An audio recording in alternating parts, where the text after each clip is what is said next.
আজ কিছু মাখা খেতে খুব মন চাইছিল, কিন্তু অনেক খোঁজও ঘরে কিছুই পেলাম। তাই বোনকে বললাম চটপট গিয়ে পেঁপে পেড়ে আনতে। দেখো কত খুশি, নতুন জিনিস ট্রাই করতে তো সবারই ভালো লাগে। আমিও কয়েকটা লেবু পাতা ছিঁড়ে নিলাম, এরপর পেঁপেটাকে ধুয়ে কেটে নিলাম। দেখো রংটা কত সুন্দর। তারপর পেঁপেটার ছোলাটা ছাড়িয়ে 4 টুকরো করে দিলাম।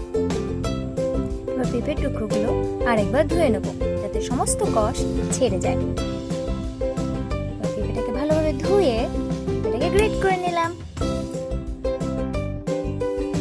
এরপর একটা লঙ্কা পুড়িয়ে নিলাম। এবার লেবু পাতা, পুরানো লঙ্কা, নুন, সামান্য বিট নুন ও চিনি দিয়ে মেখে নিলাম। কিছুটা তেঁতুলের জল দিয়ে আরো ভালোভাবে মেখে নিলাম। ব্যাস, তৈরি হয়ে গেল আমাদের পেঁপে মাখা। এটা খেতে সত্যি খুবই সুন্দর ছিল।